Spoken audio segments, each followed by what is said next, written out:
지금 한국의 복지 문화가 많이 발전이 돼가지고 한국을 방문하는 사람들마다 아주 놀란다 그래요.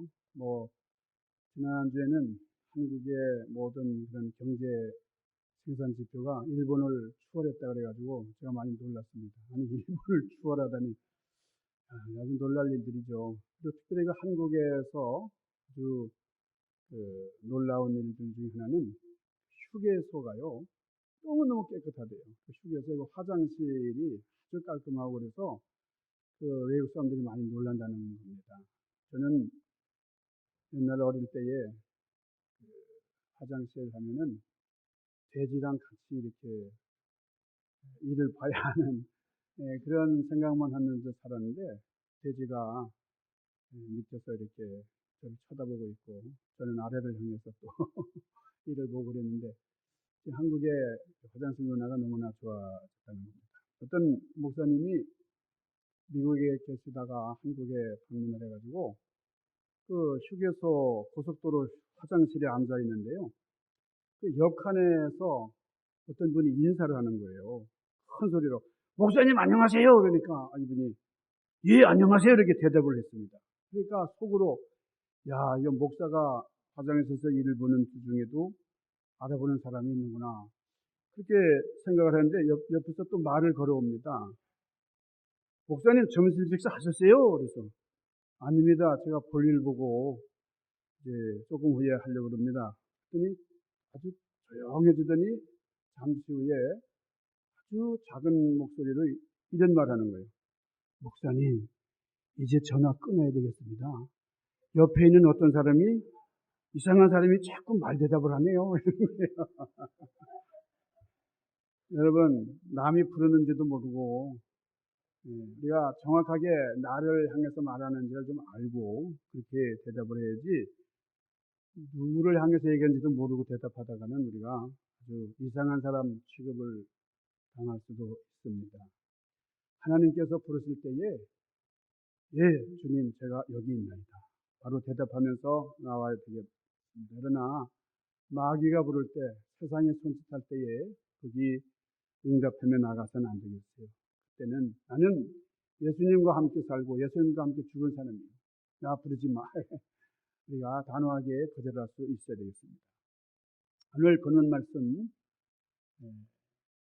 빌립보서 3장에서 사도 바울이 이런 고백을 합니다. 사랑하는 형제들아 나는 아직 내가 잡은 줄로 여기지 아니하고 그러니까 사도 바울이 그 잡은 것이 많지만은 그 잡은 것으로 생각하지 않는다는 고백입니다. 그러니까 사도 바울은 은혜를 많이 받은 사람이에요. 넘치는 은혜를 받은 사람이지만은 그 은혜를 받은 것을 생각하지 아니한다. 그러니까 은혜 때문에 눌러앉지 않고 은혜로 말미암아 나는 계속 달려간다는 거예요. 이 정도면 됐지. 이만하면 괜찮아. 이렇게 할 만한데 바울은 항상 나는 부족하다. 나는 여전히 과정 중에 있는 사람이다. 이렇게 고백을 하고 있습니다. 오늘 저는 이 사도 바울의 그 사상을 통해서 이 사도 바울의 믿음과 사도 바울의 이 신앙 고백을 통해서 우리의 신앙을 한번 대비해보고 그리고 우리가 평상시에 사용하는 이 문장, 그 문장들을 통해서 우리 진리를 발견하려고 합니다. 그게 뭐냐면 그 주어가 있고 말에 이 문장에는 주어가 있잖아요. 그런 그 주어를 수식하는 그 수어가 따라옵니다. 자, 우리가 꽃이 핀다 그래요. 꽃이 핀다. 여러분 이 말이 맞는 말입니까? 꽃이 핀다는 말을 우리가 자주 쓰잖아요. 꽃이 참 아름답다. 꽃이 피었다. 꽃이 핀다 그러는데 여러분 맞는 말이에요? 틀린 말이에요? 당연히 맞다고 생각을 하시겠죠. 근데 여러분 조금 깊이 생각해 보세요. 꽃이라는 거는 이미 피어 있는 게 꽃이죠. 피지 않은 꽃도 있습니까? 꽃이라면 피어 있어야 되는 거예요. 안 핀 것은 꽃이 아닙니다. 안 핀 걸 뭐라 그래요? 봉오리죠, 봉오리. 그러니까 피어 있다면 꽃인데, 그 꽃을 보면서 피어 있다는 말이에요. 꽃이 핀다. 꽃이 피었다. 어색한 말이에요. 그러면 그게 틀린 말이다 그러면 봉오리는 어떨까요? 봉오리. 봉오리가 피었다. 이게 말이 됩니까? 봉오리가 피면 그건 꽃이지 봉오리가 아니잖아요. 여러분, 우리가 사용하는 이 모든 언어뿐만 아니고 우리가 행하는 모든 것들이 완벽한 것 같고 완전한 것 같지만 참으로 미완적인, 불완전한 그런 세계 속에 살고 있고 우리는 불완전한 존재입니다. 여러분, 비가 내린다. 맞는 말입니까? 틀린 말입니까? 대답해 보세요. 비가 내린다. 요즘에 비가 많이 왔어요. 비가 내립니다. 틀린 말이에요? 맞은 말이에요? 여러분, 내리지 않는 비가 있습니까? 비는 내리는 거예요. 그러니까 내리는 행위 자체가 비입니다. 비라는 것이 따로 있고 그 비가 내려오기 때문에 비가 되는 게 아닙니다. 그러니까 비는 내림 그 자체예요. 그러면 하늘에 고여 있다. 비가 하늘에 고여 있다. 그거는 비가 아니에요. 뭐죠? 그건 구름입니다. 구름. 그러니까 그것이 떨어지는 사건을 말하는 거예요. 그 사건이 일어날 때에 우리는 그것을 비다 이렇게 얘기하는 거예요. 그러니까 뭐 고정된 게 없습니다. 뭐 비라는 게 특별히 있는 게 아니라 내릴 때 내리는 행위. 그러니까 그 사건이 이렇게 중요한 거예요. 자, 여러분 그렇다면은 구름이 내린다. 이게 말이 됩니까? 이거는 어떻게 생각하세요? 구름이 내린다. 이게 안 되죠. 구름은 하늘에 떠 있어야 구름이지. 구름이 물이 돼서 내려온다. 그건 구름이 아니죠. 여러분, 꽃이라는 거는 피어나는 과정 속에서 존재하는 거예요. 꽃이라는 말은. 비라는 것은 내림이라고 하는 그 역사 속에서만 실제하는 겁니다. 그냥 비가 내리지 않는다. 그건 비가 아니죠. 피지 않는 그건 꽃이 아니에요. 그러니까 우리가 좀 깊이 들여다보면 우리 진리라는 거는 참 이렇게 오묘한 겁니다. 자, 꽃이 핀다든지 비가 내린다. 뭐 이런 말을 쓰는 건 좀 편리해요. 우리 편하게 사용을 하지만은 그러나 꽃은 피어나는 그것, 피어남 자체가 꽃이에요. 비는 내림 그 자체가 비입니다. 그러니까 분리될 수 없는 건데 이걸 우리가 나누려고 그래요. 그럴 때에 생명력은 사라지고 딱딱한 개념만 남게 되는 겁니다. 여러분, 우리 신앙이라는 것은 명사가 아니고 신앙은 뭐예요? 신앙은 동사입니다. 동사. 여러분, 자, 이거 한번 생각해 보세요. 바람이 분다. 바람이 분다. 바람이 불어. 이 바람이 분다는 이제 말하는데요. 여러분, 바람이라는 물체가 따로 있어요? 어떻습니까? 바람이라는 게 따로 있냐고요. 바람이라는 거는 따로 있는 게 아니에요.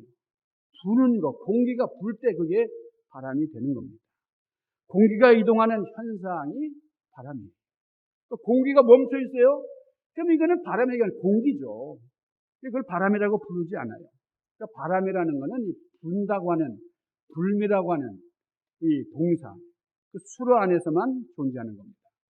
여러분, 성령을 뜻하는 푸뉴마, 그리고 히브리어로는 루아흐라 그러는데 이 성령을 말씀할 때 바람이라 그래요. 바람같이 보이지 않지만은 그 실체가 우리 육안으로는 식별되지 않지만 존재하는. 여러분, 성령님이 그렇습니다.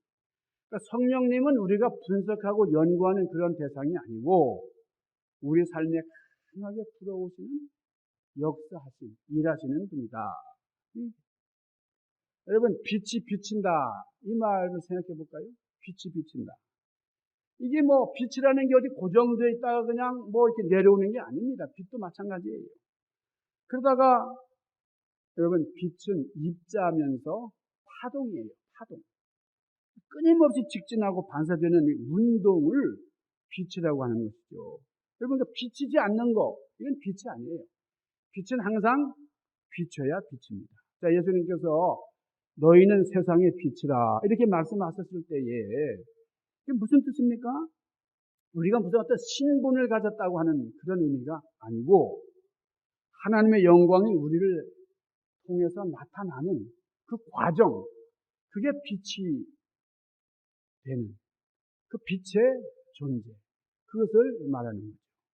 그러니까 여러분, 이게 너무나 중요해요. 우리가 주어로서만 생각을 하면 이건 개념에 불과하지만은 거기 따르는 동사, 이 수로를 잘 생각을 해야 돼요.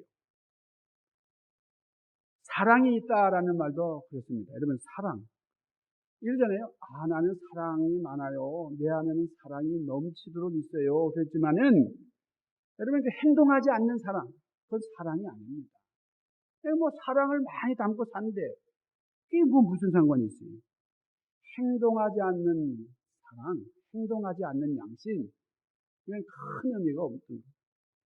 사랑은 머릿속에 담아두는 보석이 아니고, 누구를 향해서 손을 내밀고, 희생하고, 마음을 쏟는, 그런 사건 속에서만 이 사랑이 되는 겁니다. 자, 하나님께서 사랑이시다 할 때는 하나님의 사랑이라고는 관념 속에만 머무는 분이 아니고 실제로 우리 죄를 사하기 위해서 아들을 보내주시고 그 아들을 십자가에 달려 죽게 하시고 희생하시고 그런 아픔 속에서 우리를 살려주시고 그런 엄청난 사랑을 실천하셨기 때문에 우리는 하나님을 사랑이다. 사랑이 하나님이다. 이렇게 얘기를 하는 거예요. 여러분, 우리 신앙이라는 건 이런 겁니다. 과거의 은혜가 너무나 감사해요. 생각만 해도 그냥 가슴이 이제 울렁거리고 멍멍해지고 그런데 그 과거의 은혜를 감사하는 것으로만 끝나서는 안 되는 거예요. 그것이 오늘의 순종을 대신해 주지 않아요. 나는 과거에 믿음이 넘치도록 충만한 은혜 속에 살았기 때문에 괜찮아. 그거 아닙니다. 과거에 그렇게 넘치게 살았으면 오늘 더더욱 우리는 하나님께 순종해야 됩니다. 어제의 눈물은 오늘의 믿음을 보장하는 게 아닙니다. 그래서 어제나 오늘이나 변함없이 는 과정 속에 살아가는 존재다. 이런 것을 우리가 기억을 해야 돼요. 그래서 오늘 사도 바울이 언제든지 새로운 지도를 펼쳐놓고 보는 것처럼 나는 참으로 부족한 사람입니다. 나는 얻었다 함도 아니고 온전히 이루었다 함도 아닙니다. 오직 내가 그리스도 예수께 잡힌 바 된 그것을 잡으려고 계속 달려갑니다. 그래서 과정에 대한 얘기를 했어요. 여러분, 이 세상은 결과를 정말 중요하게 생각합니다. 결과만 보고 열매만 보지만은 그러나 하나님께서는 우리의 과정을 보신다는 거예요. 어떤 동기에서 이 일을 했느냐 이것도 너무나 중요합니다.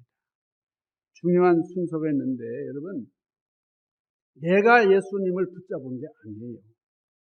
내가 예수님을 붙잡은 것 같지만은 예수님께서 나를 붙잡으시고 역사를 하세요.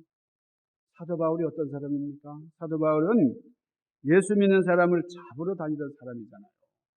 예수 믿는 사람들을 괴롭히던 사람이에요. 그런데 다메섹 도상에서 완전히 뒤집히잖아요. 예수 믿는 사람들 잡으러 가던 사람이 예수께 붙잡혔어요. 주여 누구십니까? 그럴 때 주님께서 나는 네가 핍박하는 나사렛 예수다. 놀라운 만남을. 그래서 예수 믿는 사람들 잡으려 가다가 오히려 예수께 잡힌 바 된 사람이 바로 바울입니다.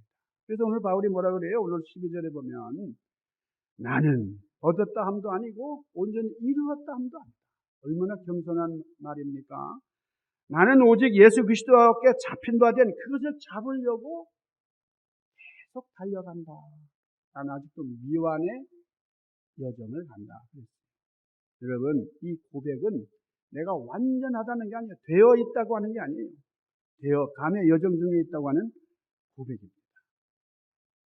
여러분, 우리가 이 과정에 대해서 내가 사랑한다고 사랑이 동기가 돼서 하는 거하고 그냥 어쩔 수 없이 하는 거하고는 큰 차이가 있습니다. 백화점에요, 아주 예쁜 아가씨가 입구에서 손님들을 맞이해요. 안녕하세요. 어서 오세요. 그러니까 이게 뭐 계속 하는 거예요. 그냥. 뭐 나가 안녕하세요. 어서 오세요. 알고 보니까 마네킹이에요. 요즘 마네킹을 얼마나 잘 만드는지 몰라요. 그거는 그렇게 중요한 게 아닙니다. 이게 뭐 사랑의 동기가 돼가지고 진심으로 환영하는 게 아니고 그냥 거기 세워놓으니까 그냥 뭐 자동적으로 그냥 허리를 굽히면서 어서 오세요. 안녕하세요. 안녕하세요. 이런 우리가 진정한 사랑의 마음을 가지고 사랑이 동기가 돼서 하는 그것이 너무나 중요하다. 바울은 자신의 신앙을 나는 이미 피어버린 꽃이다. 이렇게 생각하지 않았어요. 표대를 향해서 달려가는 삶을 살았어요. 만약 바울이 다메섹 도상에서 만났던 우리 주님을 하나의 관념처럼 신학적인 관념으로만이 머리에만 머무르는 그런 존재로 인식을 했다 그러면은 사도 바울은 목숨 건 선교 여행을 감행하지 않았을 겁니다. 만약 사도 바울이 하나님을 생각할 때 하나님은 고정된 과거의 하나님이다 이렇게만 생각을 했다 그러면 바울은 그렇게 정말 목숨 걸고 전도 역사를 이루지 않았을 거예요. 사도 바울은 표대를 향해서 나를 밀어붙이시는 살아있는 하나님, 그 에너지가 되셔서 역사하시는 하나님이 나와 함께 하신다고 하는 분명한 믿음을 가지고 표대를 향해서 달려갈 수 있었어요. 그러니까 여러분, 꽃이라는 것은 피는 것과 분리될 수 없어요. 꽃은 피어야 꽃이죠. 그렇잖아요? 그러니까 꽃이 피어남과 분리될 수 없는 것처럼 하나님은 살아서 역사하시는 분이에요. 그러니까 하나님은 아주 고정된 어떤 저 멀리 하늘에만 계시는 분이다. 그렇게 우리가 이해를 하고 만다고 하면은 그런 하나님은 우리를 율법적으로 지배하시는 분이다. 옛날 무슨 옥황상제라든지 뭐 그런 존재가 되고 마는 거죠. 그러니까 우리는 하나님을 신앙의 입술로 고백할 때에 아버지, 지금도 나와 역사하시는 임마누엘 하나님, 지금까지 모든 것을 준비해 주신 에베네셀 하나님, 우리 하나님, 시공을 초월해서 나와 함께 하신 하나님, 그 하나님이 우리와 함께 호흡하면서 우리를 피어나게 하시는, 아름다운 꽃으로 피어나게 하시는 역사의 주인이십니다. 고백을 하는 거예요. 여러분, 우리말에 사이라면서 사이라는 말인데, 여러분, 인간은 사이의 존재라는 거예요. 사이. 여러분, 빡빡하게 이게 있으면 이게 인간 냄새가 안 나요. 인간이 뭔가 공간이 있고 사이가 있어야 돼요. 여러분, 그래서 이 과라는 말, and라는 말, 이게 너무나 중요해요. 사람과 사람, 남자와 여자, 뭐 아빠와 엄마 이렇게 와라는 게 이게 사이를 의미하는 그런 보조 용어잖아요. 그러니까 인간은 어떤 존재냐? 하늘과 땅 사이에 있는 존재예요. 천지간 이렇게 얘기를 하는데 여러분 이게 너무나 중요하죠. 때의 사이에 있는 것을 시간이다 그럽니다. 시간적 존재예요. 그 다음에 비어있는 사이에 존재한다. 그래서 공간적인 존재다. 그래요. 그러니까 사람과 사람 사이에 있는 뭐예요? 인간. 그리고 너하고 나 사이에는 천지가 있고 시간이 있고 공간이 있고 사람이 있습니다. 그래서 인간, 시간, 공간 이것을 삼간이라 그래요. 그러니까 이 삼간 속에 살고 있는 겁니다. 우리는 어떤 사이입니까? 이 사이라는 말을 다른 말로는 관계라고 해요. 관계. 이 관계라는 게 너무나 중요해요.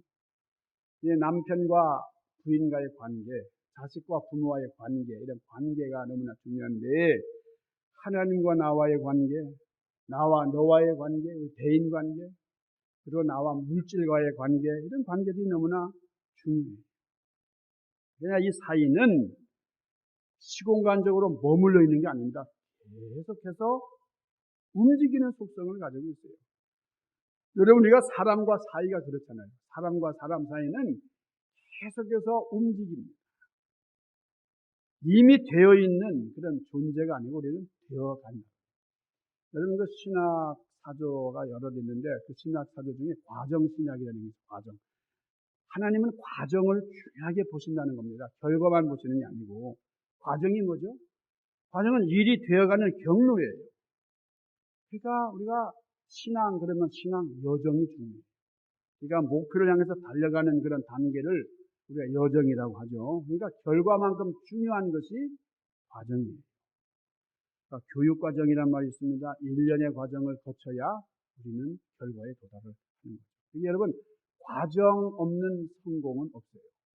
우리는 이 과정, 어떤 동기에서 해야 있느냐 하는 게 너무나 중요합니다. 여러분, 이런 관점에서 볼 때에 우리가 살아있다라고 하는 말은 관계 속에서 이루어진다. 서로 사이사이. 그러니까 우리가 뭐 사이좋게 지내? 우리 아이들에게 그런 말을 했잖아요. 우리는 사이가 좋아요. 뭐 이렇게 얘기를 하는데, 여러분, 죽음이라는 건 뭡니까? 죽음. 살아있다라는 것은 우리가 사이적인 존재로 살아왔는데, 죽음이라는 건 더 이상 우리가 관계하기 어려운, 관계가 끊어진 그런 상태를 죽음이다. 그러는 겁니다. 그러니까 하나님과 우리 사이도 죽음이라는 것 때문에 하나님과 우리가 불화해가지고 죄로 말미암아 우리는 관계가 단절됐어요. 그게 죽음입니다. 그러니까 이제 그 예수 그리스도의 보혈의 피로 말미암아 우리는 하나님과 다시 연결되는 놀라운 사랑의 화합을 이루었는데요. 여러분, 성도의 삶은 이런 부르심 때문에 긴장 속에 놓입니다. 의롭다 하심을 받았지만은 우리는 아직 영화로운 존재까지 도달하지 못했어요. 이미 하나님의 자녀지만은 우리는 여전히 죄의 잔재와 싸우고 있습니다. 바람이 불어야 바람이 듭니다. 여러분, 빛이 비춰야 비친 것처럼 여러분의 믿음이 삶의 현장에서 구체적으로 나타날 때 그게 진정한 믿음이 되는 거예요. 그러니까 하나님은 멀리서 우리를 바라보시면서 우리가 고통 중에 있을 때, 환난 가운데 있을 때 그냥 뭐 감상하시고 그저 지켜만 보시는 분이 아니고 우리의 삶을 짊어지시면서 우리와 함께 고통하시면서 우리 삶의 무대 속에서 하나님의 은혜가 꽃처럼 피어나기를 원하십니다. 그분이 바로 우리의 하나님이십니다. 여러분, 바울이 달려갈 수 있었던 비결은 그 바울의 의지로 인한 게 아니에요.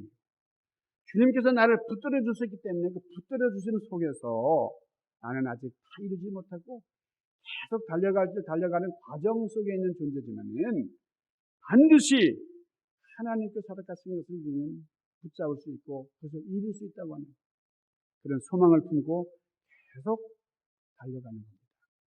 여러분, 계속 달려간다라고 할 때에 여러분이 달리기는 뭐 불안해서 달려가는 게 아니에요. 구원 이룰까봐 뛰는 게 아닙니다.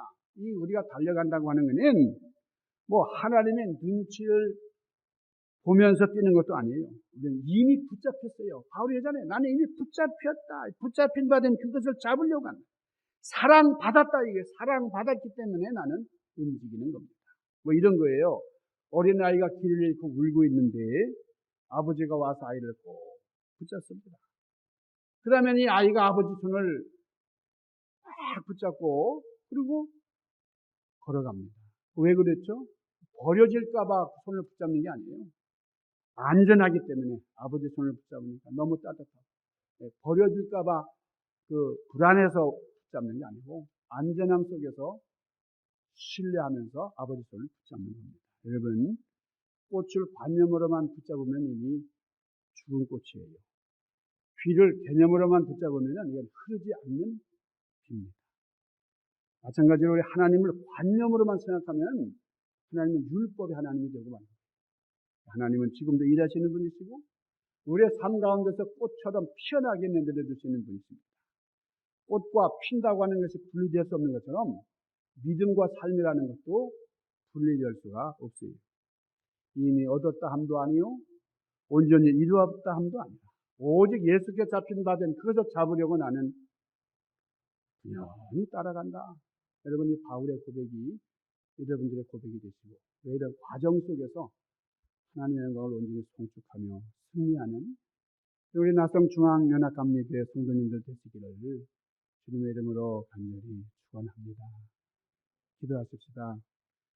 아버지, 우리가 사도 바울 같은 분명한 확신을 가지고 믿음의 여정을 이어가는 과정의 존재들이 되도록 인도하여 주옵소서.